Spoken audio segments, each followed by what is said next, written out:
Mini skirt on, dip my body in glitter. Platform sneakers, all the boys want a picture. Two foreign cars, I make rich look richer. Save your breath, baby, I'm not going home with ya. Mini skirt on, dip my body. Hello. You're now tuned in to the A Little Bit A Lot podcast. I'm your host, Kristen, and welcome back to another episode. Thank you so much for joining me, guys. I really appreciate it. How's everybody doing? I'm doing, I'm all right. I'm struggling a bit when it comes to my allergies, honey, but everything else is fine, okay? Because here in Michigan, the weather doesn't know what it wants to do, sweetie. Okay, 1 second it's snowing, and then for 2 weeks it's like 65, 70 degrees. Then I heard it's low-key supposed to snow again. So then next thing you know, allergies are all over the place. If you guys been listening to my show and you heard me complain about this before, time and time again, whenever it comes to that moment around this time where spring is coming up, the weather just gets so crazy.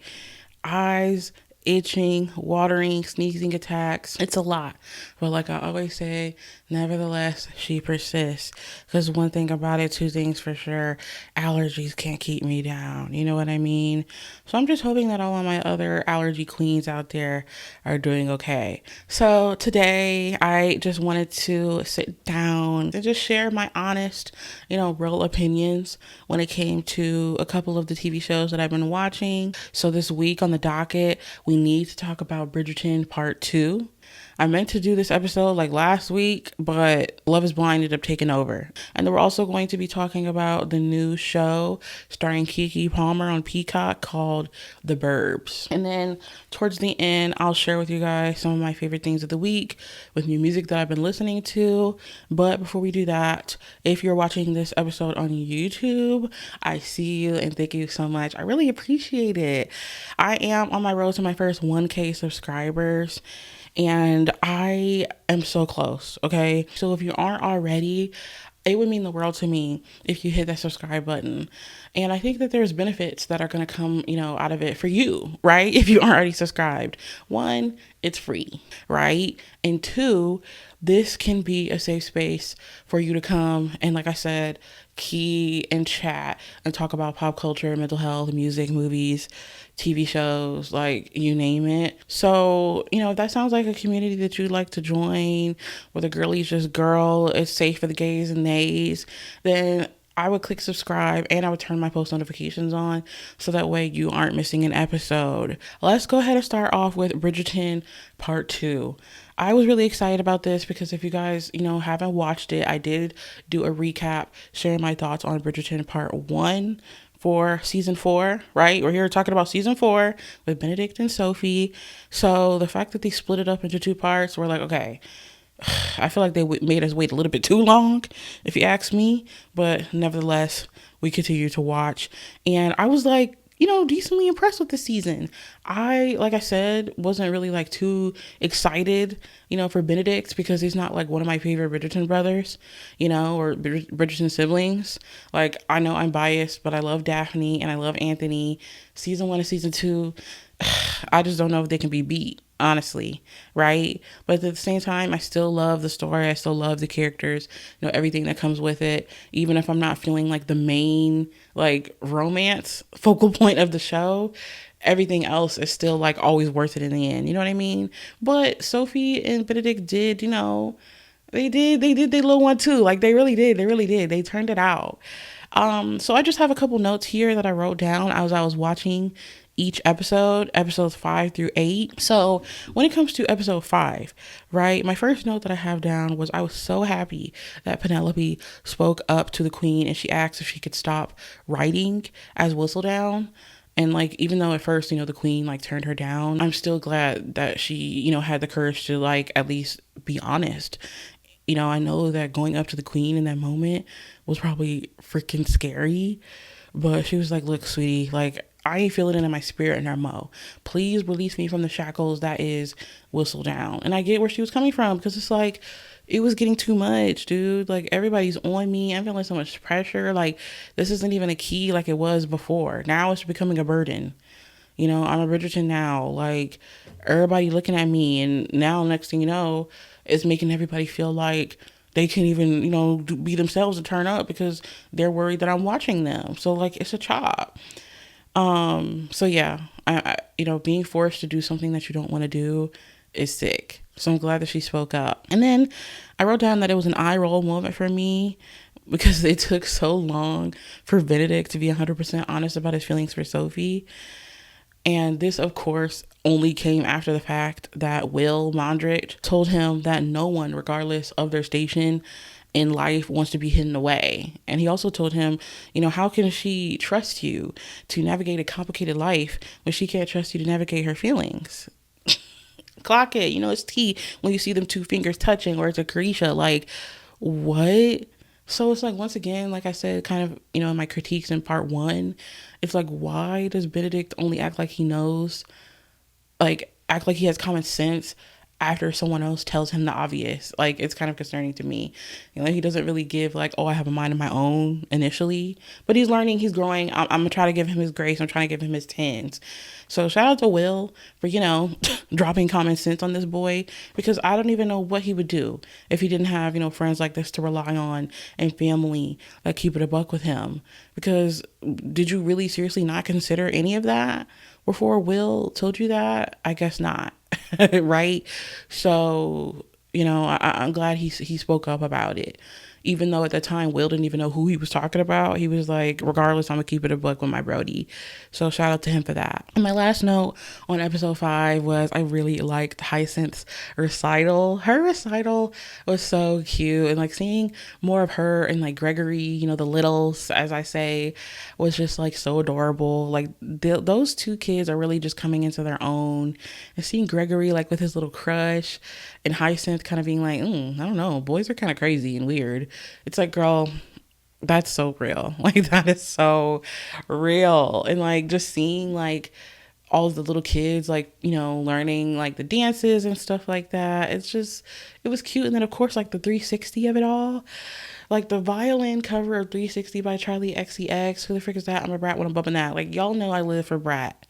So when I heard it, I'm like, is this Charlie XCX? I was gagging, honey.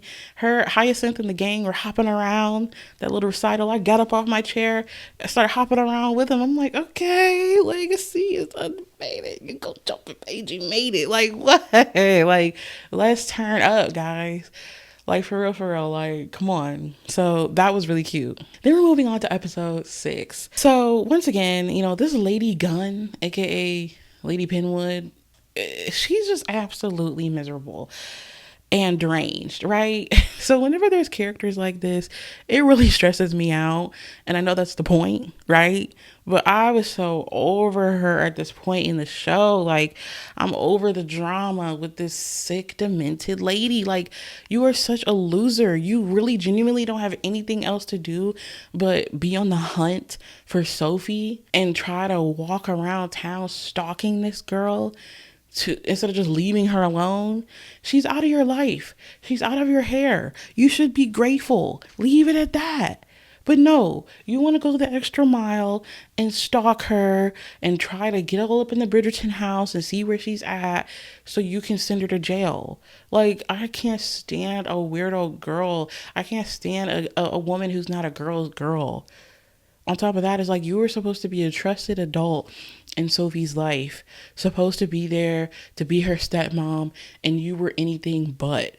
They always say, she was the mom that stepped up. He was the dad that stepped up. She didn't do nothing. Sick, sad, miserable. Then on top of that, you already didn't pay the girl for the 7 years that she worked for you. What else do you want? Her soul? Her kidney? Like, oh my God, like, girl, I wanted to throw hands. At that point. She's a chop. And, once again, as we're navigating this and, Lady Bridgerton starts finding out that this girl is crazy and she's constantly, she's clearly on the hunt to find Sophie. I love that Lady Bridgerton was like unimpressed, right? She was unmoved. And she immediately had Sophie's back and didn't believe, the lies that this Lady Gunn, aka Penwood, was like spreading about her, because anybody with, eyes can tell that Sophie's actually a nice girl, genuinely seems to be a good human being. And on top of that, like, nobody in the town likes you, Miss Gunn. So why would I believe a single freaking thing that you're telling me? I also wrote down that the shots that they were showing on camera of Sophie, like, staring at her calendar as she was, like, tracking her period were just so low-key funny to me, because she was sick. I'm like, oh my God, girl, like, that is, like, such a horrible position to be in, I'm sure. To just be like, am I pregnant? Am I not? Like, what am I gonna do, child? Like, she was absolutely torn up about it and worried sick. Okay, she did not want to be pregnant. But I'm like, girl, why you and Benedict didn't be more careful? Like, what's going on? But hey, she got caught up in the heat of the moment. With her man. So, I saw some people being like, Sophie would have loved a period tracker. And I'm like, right? Could you imagine modern day Sophie? She would have been on it. And also in episode 6, we finally got to see Anthony and Kate. Seeing those two was absolutely everything. Like I said, I'm a season 1 and season 2 stan. So I live, laugh, love for Anthony. Just seeing his growth and his evolution as a brother, as a son, as a dad is just absolutely incredible. So when I saw him and Kate and that baby, I was like, oh my God, all is right in the world. You know what I mean? And then we had that moment where Cressida came back in this episode. I was tight about this. I'm like, oh my God, this wretched girl. You had the nerve to come back to town and ask Penelope to make you look good in the Whistledown paper. Like, girl, please respectfully GTFO. GTFO out of my house, because you literally tried to ruin my life. Is what I would say if I was Penelope. You tried to ruin my life every single chance you got. And then when you got ran up out of town, you want to come back and think that I'm going to do you a favor? Huh? Absolutely not. And I respect Penelope for standing on business and being like, girl, no, get up, please, bye. Because what we're not going to do is pretend like we're friends and key when we're not. And I was also living, during this episode, in episode 6, because at that point, everything was still Gucci between Violet, Bridgerton, and Lord Anderson, and they had got engaged. So I was excited because you guys know, if you watch my part 1 recap, I live for Violet and Lord Anderson. I think he's absolutely perfect for her. He's so nice. He's so understanding. He's exactly the type of man that she needs. I think he would be an absolutely incredible stepdad. And I just started, like, all of a sudden, as soon as they got engaged, I'm picturing their future together. You know what I mean? Like, I can see the vision. And at that point in the show, before, they break off their engagement later, in the moment, during episode 6, I was geeked. And then at the end of episode 6, of course, then it kind of takes a turn for the worse, because Lord Kilmartin, aka John, dies. And it's like, listen, if you're a fan of Bridgerton, then more than likely you already knew that John was going to die, right? Because even though I haven't read the books, even I know that he dies in the books because everybody talks about it. So, you're just bracing yourself because you're like, okay, when is it going to come? And then it finally comes. And the way that they set up the scene was so sad, like him dying in his sleep. But it's like, you know what? Honestly, I wouldn't have it any other way, because if he died any other type of way, like, that would have just been even more traumatic. Like, at least he, went, like, peacefully. We can only assume. But that was absolutely insane. And, the lady that plays Francesca, she did absolutely incredible with her, delivery, with her acting during the scene, because, oh my goodness, you really just felt like the pain that she was going through. And so then that leads us to episode 7. One highlight for me was, the scene where Francesca finds out that she's pregnant, and she's telling everybody she's pregnant. I'm like, okay, well, at least she's able to, like, have John's child even after he's passed. And then we fast forward, she gets an exam done, and then I'm like, it's assumed that she's actually not pregnant. So I'm like, did she have a miscarriage? Because I don't remember them outright saying she miscarried. I don't know. But that's what I assumed, right? It was just, like I said, just sad, because at that point you see that Francesca has been bottling up the pain at this point. You know, she's like, okay, I tried to keep it cute for the funeral. I tried to do everything exactly by the book because I felt like that's the only way that I can get through this. But she quickly learns, like, hey, healing is not some linear thing. It's not supposed to be this picture perfect thing, and pretending like you have it all together sometimes doesn't benefit you at all. And I think that it was interesting, you know, seeing her navigate that, you know, throughout the rest of the episode and the, you know, rest of the season. And then, of course, in episode 7, I wrote down a note with Benedict. He finally found out that Sophie was the lady in silver. I'm like, are you kidding me? Like, at that point, I didn't even care anymore about the lady in silver of it all, because we're on episode 7 and he's just now figuring it out. They dragged that on, honey. I was like, okay. And then, of course, again, at the end of episode 7, the last note I wrote is she gets arrested.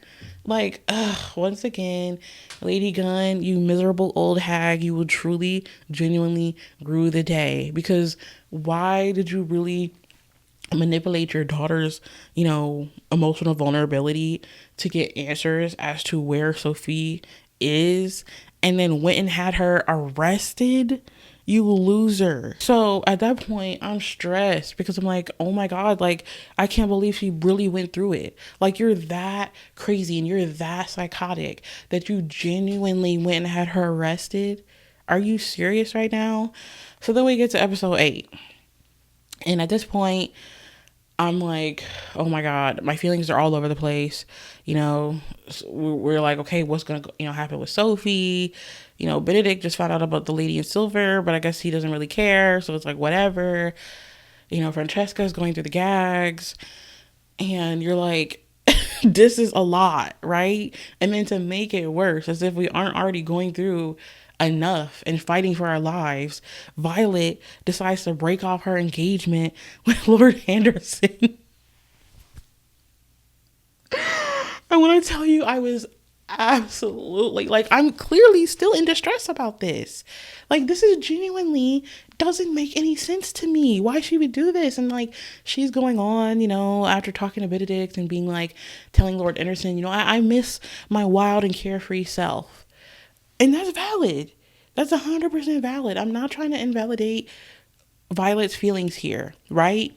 But at the same time, I'm pretty sure that you could do all of that and have self-discovery, you know, at this age that you are with Lord Anderson. You can do that and still explore, you know, so many things about who you are and who you want to be with a partner.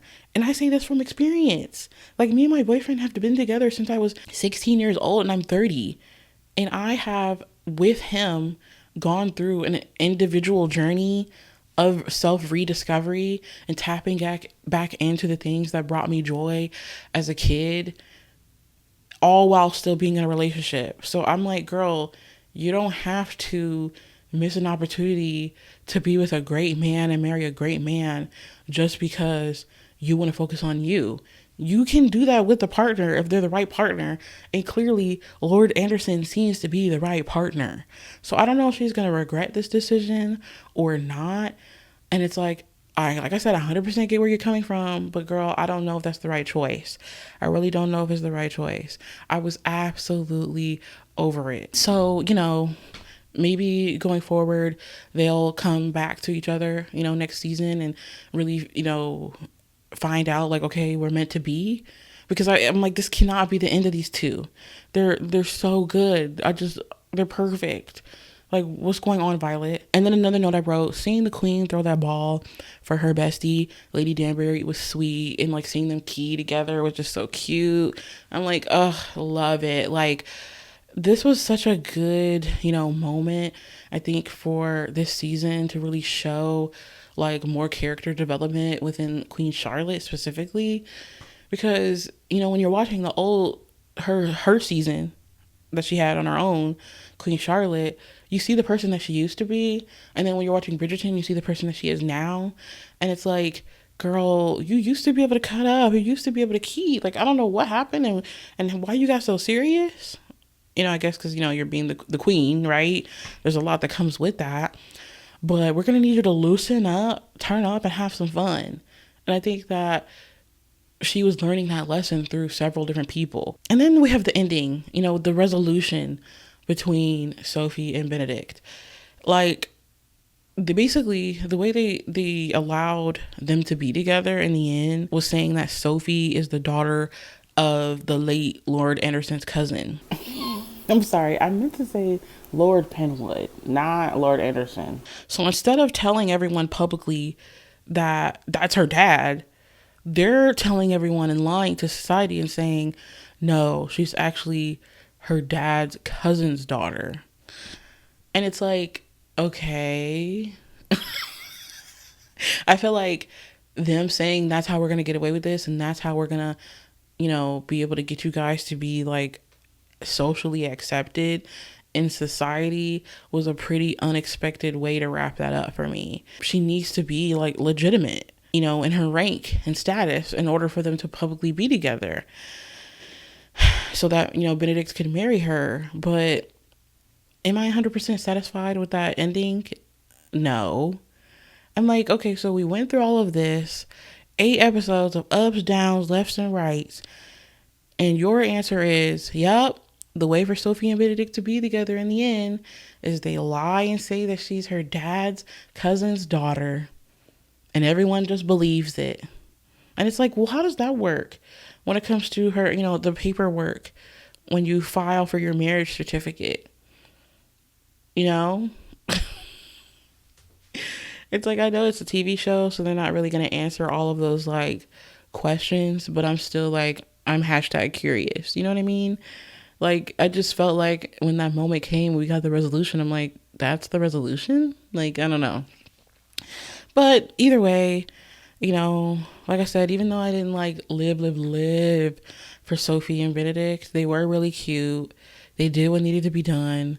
And at the end of the day, all of the other characters also add so much to this story that it just makes it all worth it in the end, But ultimately, my biggest feelings and my biggest takeaway was I'm pissed about Lady Bridgerton and Lord Anderson calling off their engagement. Like, oh my God. Like, once I finished, I'm like, I'm happy for Sophie and Benedict, but I got bigger fish to fry. Like, Violet was wrong. What's wrong with you? I was so mad. And I'm clearly still upset about it. So I just 100% like don't agree with that decision. Like, she's been a widow for so long. Are you trying to tell me she doesn't deserve love and happiness? And look, I understand the message is, well, she's going to have self-love. But it's like, girl, come on. That fine piece of chocolate, you just going to toss them to the side like that? Writers? To the writers of Bridgerton, you're going to toss Lord Anderson's character to the side like this? I can't. So, let me know. Like, does anyone else feel the way that I feel about Violet and Lord Anderson? Let me know in the comments on YouTube or Spotify, because I'm like going crazy. Like, I can't be the only one. But like I said, overall, it was cool. It was a cute little watch. Was she season 1 and 2? No. But she was less stressful than season 3, so I'll take it. Shout out to Shonda Land. And then we're going to move on to The Burbs. Like I said at the beginning, this TV show is starring Keke Palmer, and I was very excited about this show. I had no idea that this was based off of a movie. So I'm like, okay, that's interesting. They're making a show based on a movie. What's the longevity of that going to look like? Like, how is this going to work? So that was really interesting. And you guys know I live for Keke Palmer. So the expectation is always very high when it comes to my girl, because I know she doesn't just do anything. You know what I mean? She takes the roles that she chooses seriously. So it's like, okay, if Keke says it's good, then it's got to be good, right? Just to give you a quick view or recap of what the entire show is about in general. It's a dark comedy mystery that takes place in this seemingly perfect suburban neighborhood. And the story follows Samara, who's played by Keke Palmer, and her husband Rob. They're a newly married couple with a baby, and they move into the city that Rob's childhood home is in, and it's a suburb called Hinkley Hills. So at first it's supposed to be this, cute, quiet, safe neighborhood, but Samira quickly starts to feel like something is a little off, right? And she ends up spending a lot of time with the neighbors, in their cul-de-sac, and they're all kind of like quirky and nosy in their own way. And while she's getting to know them, she becomes really curious about this creepy abandoned house that's nearby, because she learns that it's connected to a girl who disappeared years ago. So as the show goes on, Samira and some of her neighbors, start digging into the mystery, and they slowly uncover secrets about the neighborhood and the people that live there. So what starts as curiosity about one weird house then turns into something much bigger, involving like the town itself. So my thoughts on the show, I wrote down that this is, a mainly good show because of Keke Palmer and a few of the other actors that saved it. Because the script itself, right, what the material that they were given felt kind of unserious, and no shade, absolutely no shade, right? And it felt kind of silly. And that kind of disappointed my boyfriend and I, because we were like, what? Like, this show is just so, like I said, unserious and a bit silly. It's all I can really use to describe it. And, one thing I wrote down that kind of stuck out to me was the wig that they chose for Keke to wear. Like, we all know Keke can serve looks. And I know that she's like, a new mom, just had a baby, just moved. So she's not really focused on like serving glam, serving cunt, like being fierce. But at the same time, it's like, sister, what's going on with this wig? Who in hair and makeup decided this is the wig we're going to give her? The wig doesn't even look as good as the wig that Janine from Abbott Elementary wears now. So I'm like, I'm not really feeling the wig choice. Once again, no shade, no tea. But from black girl to black girl, what's going on with that wig, right? Not saying it's ugly, but it wasn't like something that I would choose for her character to have. Especially because she's a lawyer. Once again, not invalidating the fact that she's a busy new mom, just moved. She's got a lot going on, But it's like, I don't know. I would just think that with all of that considered, and still just being, a cutesy girl and being a lawyer, that she would have a different wig choice. I'm not convinced that a lawyer will wear a wig like that. And then there was like one scene where she was wearing a bonnet because she got out of bed. And then she got out of bed and then she went to go sit at her vanity. And she took her bonnet off. And it was just wig. She didn't have any curlers in her hair. She didn't have her, the wig twisted up in like mini twists or braids, so that way she could keep the hair wavy. It was just nothing. So I'm just like, okay, once again, there's little choices like that feel very unrealistic to me. Like, an average black girl wouldn't do that, in my opinion, right? So I'm just like, what's going on with that?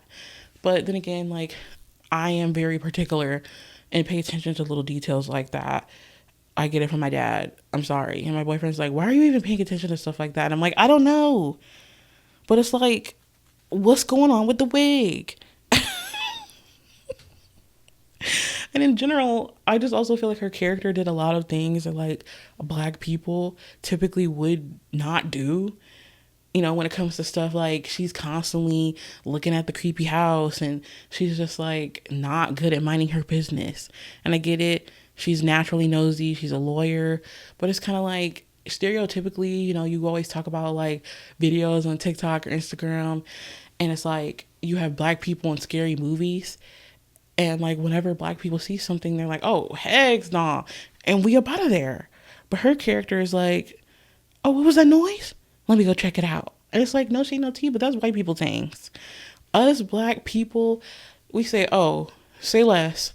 We're not gonna keep digging and searching and trying to figure out what's going on to solve the mystery, honey. We don't have nothing to do with that. We mind our business. So the fact that her character was doing the exact opposite, even though her husband was repeatedly telling her, hey, mind your business, keep to yourself, stop messing with, the neighbor across the street in his house. If he wants to live in a creepy house, let him live in a creepy house.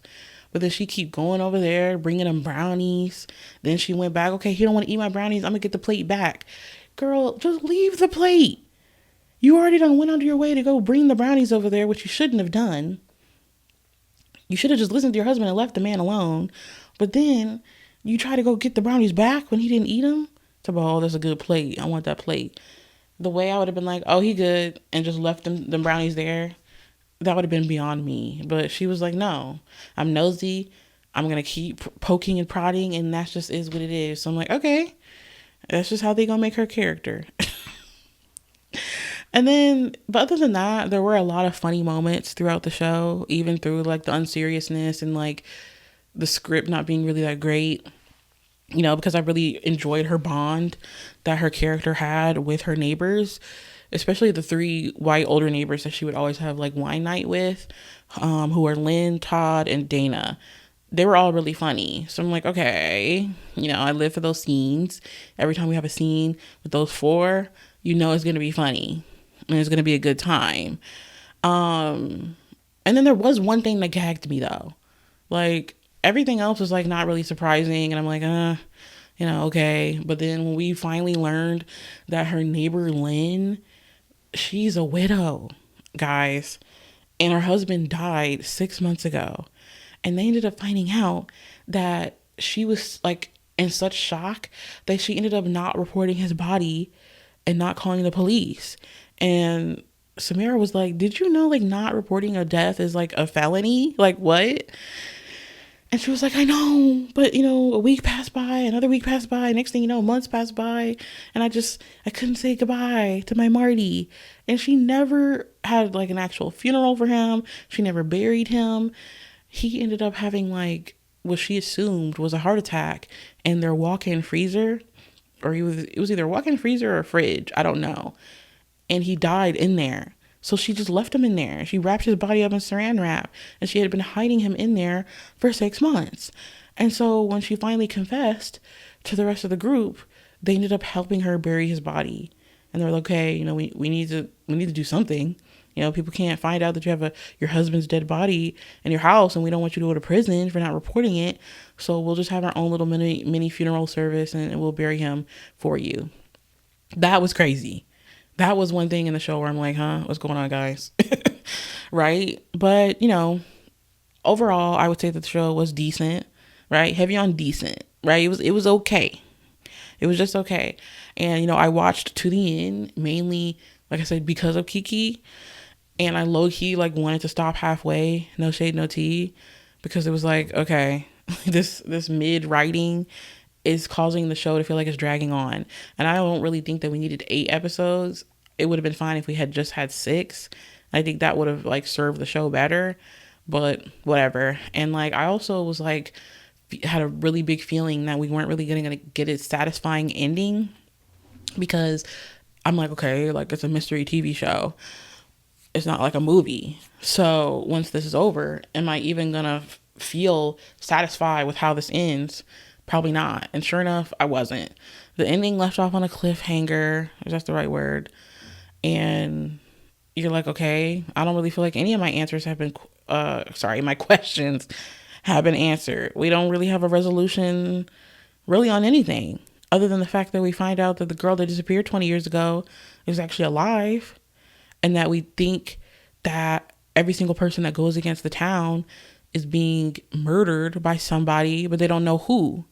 So it's like, what did we really solve here? You know what I mean?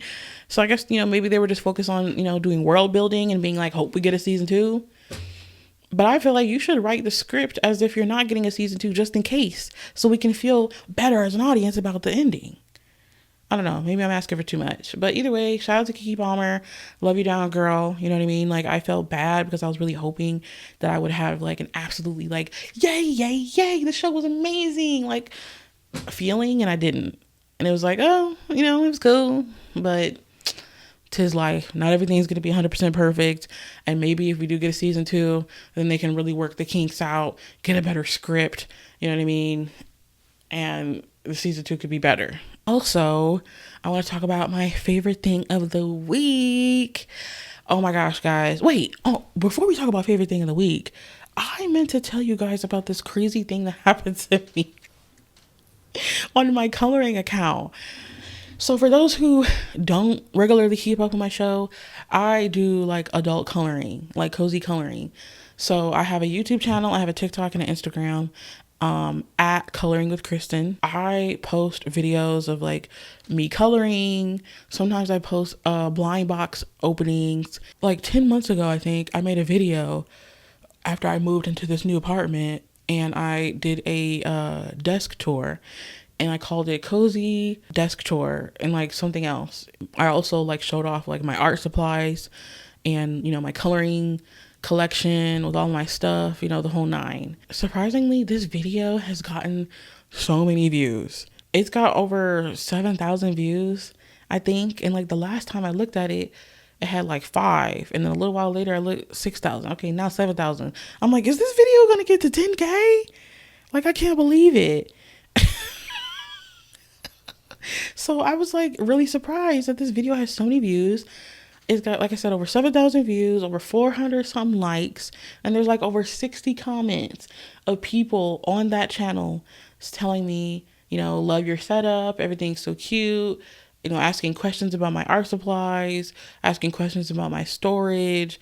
They're telling me that they're inspired to, you know, clean up their desk and, you know, all that type of stuff. Like the comments are all positive, as you would expect, because I'm not doing anything crazy. I'm just showing you my new desk setup. And then next thing you know, I get a notification on my coloring channel like 2 days ago or something like that. My time perception is bad. But either way, and it's from somebody that commented on that video. And so I'm like, once again, it's just crazy the fact that I'm still getting comments on it 10 months later. But either way, it's this lady. She left the most strange comment on this video. And I'm like, I just have to talk about this on the pod for a second. She said, I really wanted to like this as I've been in the coloring community since 2015. However, the amount of times that I heard the word cozy in the first 7 minutes is a little much. Don't get me wrong. I'm all about cozy and people getting their special creative space, but everything doesn't need to be cozy. Huh? First of all, if you are saying you really wanted to like this, but you didn't, then you didn't need to watch and you don't need to comment. So that's already strange behavior as it is. But then you feeling some type of way and saying that everything doesn't need to be cozy is very, very strange behavior. Like, I don't understand why you would want somebody to not have everything be cozy in their life. Like, I feel like if you're a kind, good-hearted person, you should want everyone to be comfortable, everyone to be cozy. Like Beyonce said, comfortable in my skin, cozy with who I am, cozy, cozy. Beyonce literally has a song called Cozy. So if mother freaking Beyonce Giselle Knowles Carter tells me that I should be cozy, I'm going to make everything in my life be cozy. I know you feel some type of way about making everything cozy, but Beyonce told me to. So I'm going to do what I need to do for me and my life. Why would you not want everything to be cozy? So what's the opposite of cozy? Uncomfortable, hard, disturbing, difficult, painful? That's what you're telling me you want? Why would you want that for you? And why would you want that for anybody else? Just misery, sadness. Like, it's strange. And I feel like the comment reminds me of this one comment that my grandma made. She was being mean, per usual. And she felt like because we were picky eaters, we were like extra and ungrateful. And at the end of the day, we should just eat what they give us to eat. As an adult now, I just feel like it's so stupid to be an adult and get mad at children for being children, first of all. Because at the end of the day, you cannot force someone to eat something they don't like. Like, hello? Like, I can't help it if I just don't like some of the stuff you're cooking. Years later, now that I look back at it, the girl didn't know how to cook that well anyways. And that's probably the reason why I wasn't effing with it. That reminds me of a TikTok I just recently saw. This girl was like complaining because she said her kids like never eat her food and like they're picky eaters. And I guess somebody, like a lot of the comments were saying, it's because your food doesn't look seasoned, it looks kind of nasty, like it looks bland. And instead of being like negative about it, she actually took the constructive criticism and started seasoning her food and making her food taste better and look better. And what do you know? The kids started eating it. The kids started eating it, babe. So therefore, the problem I don't even think was ever me. I think the problem was you, Granny. Because she was such a health freak and be like, I don't need all that salt. I don't need all this. I don't need all that.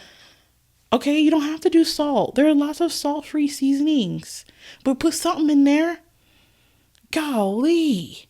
Bland chicken, bland pasta, greens, unseasoned. Like, what am I supposed to do? It's gross. It's absolutely gross. So, of course, I'm not going to want to eat this. Anyway, she would get mad about us, not wanting to eat. But then sometimes she would also, on the same hand, say that we were too greedy and we ate too much. And so I basically say all this to say, one day she was like, y'all need to learn how to be hungry. And I just thought that was absolutely diabolical for her to say, because now, once again, that I'm a 30-year-old woman, I cannot imagine being a grandma and telling my grandkids that. I would never want my grandkids to even know what hunger feels like. Like, naturally, you want the best for your kids. You want the best for your grandkids. You don't want them to ever feel pain. You don't want them to feel hurt. You don't, in a perfect world, if I could like put all my family and friends and loved ones in a bubble and they could never be harmed, that would be amazing. But I know that's not how the world works. But at the same time, I wouldn't wish it for them. So for you to wish hunger on me as my grandma is so strange to me. So I feel like her saying I need to learn how to be hungry and wanting me to be uncomfortable and hungry is the same as this lady who left this comment on my coloring channel. You're telling me you don't want me to be cozy. Blocked. Like, I don't have time for this. I actually really don't have time. And so at the end of the day, I know people are going to be trolls. They're going to comment. They're going to say what they want to say. But like I said, I like my platform to feel like a safe space. So if I don't like your comment, I shouldn't have to feel like I need to keep it there. It's my page. It's my account. And if I'm not effing with what you're saying, you don't need to be here. You can go. So normally, when it comes to stuff like that, I just block people. I don't care. If it's something that you say that I don't like, I don't want it there. And I know people feel like, oh, well, you should just keep it because people are allowed. My sister always says this. People are allowed to have their opinions. But ultimately, I don't care. They're allowed to have it anywhere but my page because it's my page and I can do what I want with my page. So if I don't want it there, I don't want it there. So like I said, I'll usually block. But, I was like, you know what? No, I got time today because you're being a weirdo on a page, on a coloring account, nonetheless, automatic positive space. And on top of that, on a space that I literally am saying I'm building for myself and my happiness, and you have weird energy. So I reply back and I say, okay, question mark, question mark. You didn't need to comment if you didn't like it. Being pressed over an adjective choice is a bit odd to me. I aim to create a cozy, all caps, and fun, all caps, space for myself and my viewers. So if this isn't for you, then that's fine, LOL. But ultimately, it's like, girl, no, you thought you ate? Give me that freaking plate. Like, I'm going to trigger you back by saying the word cozy because I can. Like I said, being pressed over an adjective, babe. Anyway, so I just thought that was funny. So moving on to my favorite thing of the week, like I was about to get into. Favorite thing of the week so far has to be Don Toliver's new album. This was supposed to be the favorite thing of the week, like favorite thing of the week, whenever the album came out, and I forgot to tell you guys about it. So yeah, I've been on this Don Toliver bad, babes. What's the name of the album? Octane? Yeah, it's called Octane. And like, at the end of the day, I've always been a Don Toliver listener. I've always listened to his music because my boyfriend is a Don Toliver fan, but it was never enough for me to be like, oh, I'm a fan. But it's like, I've heard all of his music. I know all of his music because my boyfriend listens to it. So naturally, I have quite a few songs of his that I do like, but it still wasn't enough for me to say, oh, I'm a fan. And then we went to go see him in concert, and the concert experience was cool. Like, he put on a great show. It was absolutely incredible. Got to hear a lot of my favorite songs, but the experience itself wasn't that great because it was a bunch of Chads and Brads around me, like white college aged boys who were like drinking and being rowdy, and it was a bit overstimulating. No shade, no tea, you know? But I was overstimulation station and was ready to go home, because I'm like, if this boy behind me in line bumps into me one more time, I'm about to lose it. Right? Like, be mindful, keep it demure. I don't know what's so hard about that. I know we're having fun, this is a fun space, we're drinking, but at the end of the day, I don't play about my personal space. Okay? So when you keep bumping into me, especially with the fact that I have ADHD and I hate repetitive noises or feelings, now I'm pissed. Get them banned. Get them banned. We don't play that. Now I'm pissed. Get them banned. Get them banned. We don't do that here. Oh, now I'm pissed. Have you guys heard that sound on TikTok? Like, don't play with me, Chad. Bump into me one more time and I'm gonna bump your head up against this wall, because I'm not playing right now. So with the Don Toliver album, my favorite songs on Octane are Callback, ATM, Tiramisu, Secondhand, Body, and E85. But bro, when I tell you the whole album is good, those are just my favorites. But I think that this album was like, okay, like, I genuinely am like fan rather than just like casual listener. Like, it's official. Like, what am I fighting it for, you know? And it's like something about ATM, this song, like, genuinely has me like audio listeners, I'm like choking myself. Like, I'm in a chokehold. I'm in a choke mother freaking hole. Like, I can't with this song. Like, it's become my ADHD hyperfixation over the last 2 weeks. It's something about the beat on ATM that like genuinely feels like it's like itching a good scratch in my brain every time I'm listening to it. It's how I feel whenever I have like a hyperfixation song that like feeds my soul. Like, dopamine booster every single listen. You know what I mean? Like, does anyone know what that feels like? It's just an incredible feeling. And you're just like, I'm lit. Nothing can stop me right now as long as I have my favorite song on right now. And it's like the beat going do do do do do do do do do do do do do do do do. First of all, that's like, no, I absolutely love it. It also has so many parts of the song has become a vocal stem. Like, it's insane. When Don Toliver says, let's go big rock, iced out G-Shock, make her rip sheet rock, chunk stand under, let's go he hot, get him out the teapot, shawty want the drip job, bitch, I'm coming thunder. Off the cranium, got the ATM, finna rock the stadium, just 8 a.m., strip club Canadian, you can pay me then, she Albanian. And then he says, Range Rover bus, she wanted in the truck, okay, I fend up, okay, she had enough. Range Rover bus. The Range Rover bus is like, I'll literally just be walking around the house randomly in our Range Rover bus. Like, I love saying it like that. Range Rover bus. Yeah, so I genuinely can't get enough of this song.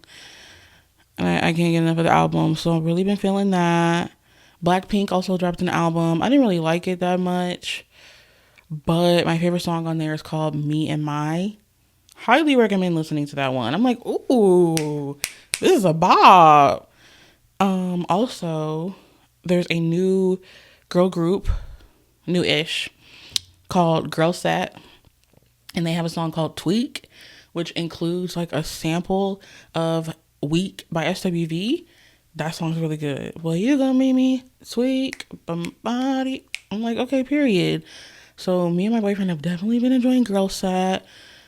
We love a group, honey. You know what I mean? So watching, but like, guys, come on. At what point are we getting out of control? Because with Girl Set, we have had so many versions of the song and of the music video that I'm like, dang, talk about capitalism.